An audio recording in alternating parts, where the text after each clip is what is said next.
Warning, the video you're about to watch contains mathematics at the level of pre-calculus.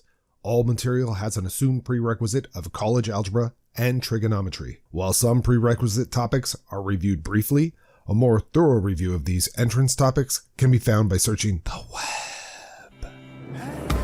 It's the system of equations.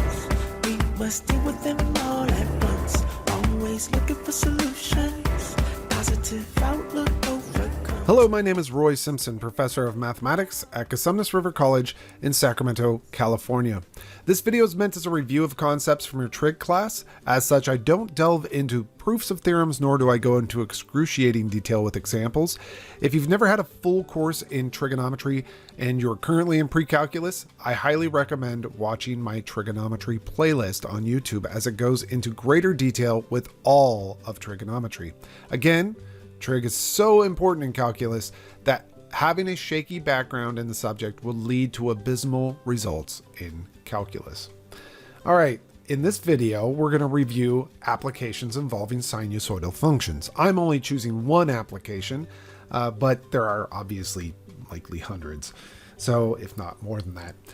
But I'm going to do the one that's really apropos for a pre-calculus course.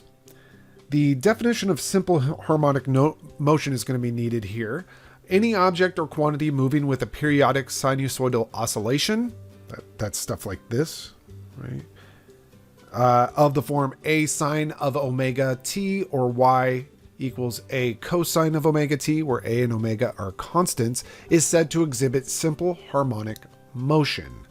The frequency of this motion is defined to be 1 over the period, and it represents the number of cycles or oscillations per unit time. So that's how you hear things, that's how you listen to things, that's how you watch things. It's through oscillations.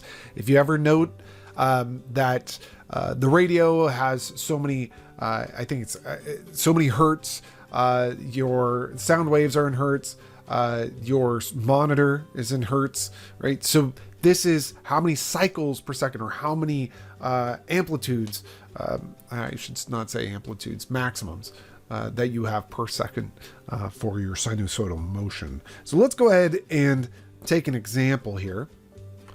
A tuning fork is struck, producing a pure tone as its tines vibrate.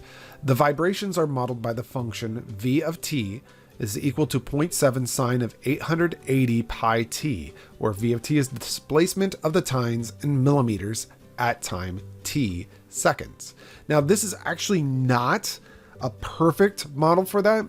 To be very honest with you, it would not oscillate forever like that. It would slowly dampen down. So there would be a functional coefficient of this that would dampen the noise down, or the oscillations down, but let's just pretend it goes on forever.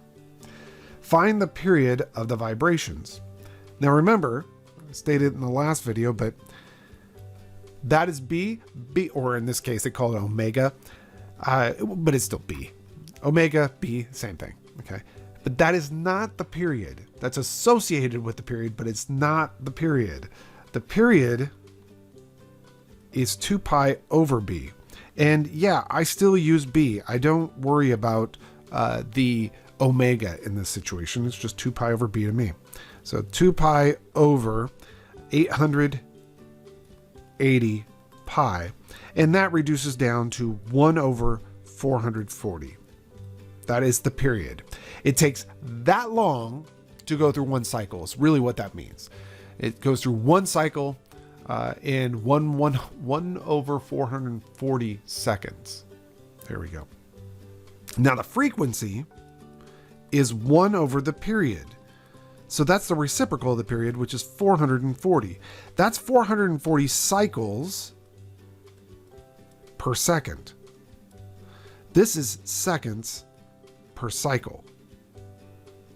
So this is, you could say 1 second for 1/440th of a cycle, or 1 second for 440 cycles. There's a lot of different ways to say it. 1 over 440th of a second per one cycle. That's a way you could say it too.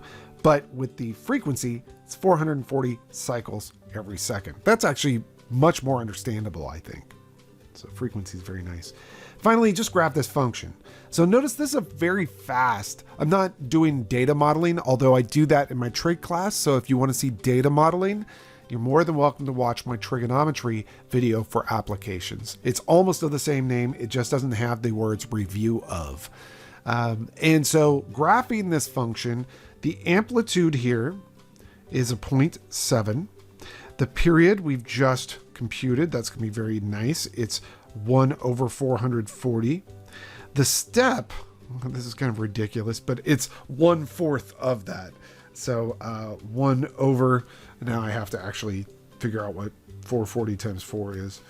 1760. Okay. And then let's see, period step. There's no phase shift. That's because C is 0. And there's no vertical shift, or the vertical shift is 0. So this is just a standard sine function. Let me bring up my ruler. I'm not going to be great at graphing this. I'm just going to quickly graph this. Turn off the ruler and let's go ahead, plot the beginning, the end, the middle, the halfway. All right. And let's just do this. Okay, sine curve. Regular old sine curve looks like this. There we go. And let's see, there's the phase shift is 0. So that's where we start. Our step size is 1 over 1760. So this next is 2 over 1760. This next one is 3 of those 1760ths. And this last one is 4 of those 1760ths. Other than that, I just draw in my y-axis, which is right here. So I'll just do it. Black ink is terrible to use for everything, but whatever. And finally, label the maximums and minimums. They're 0.7 away from the midline, and again, 0.7 below the midline. And there you go. That is a single full period of the model that we're working with. All right. Again, applications of sinusoidal functions, there's a whole ton of them. If you need a lot more of them, go watch my trig video on applications involving sinusoidal functions. It's the system of equations. We must deal with them all at once. Always looking for solutions. Positive outlook overcomes obstacles getting in our way, cause affects more than we can sometimes see. Things for what they are and work together until you feel at peace. Says, listen close, don't talk too much that isn't kosher. You may really hurt inside. It doesn't justify you to speak too loud and cry.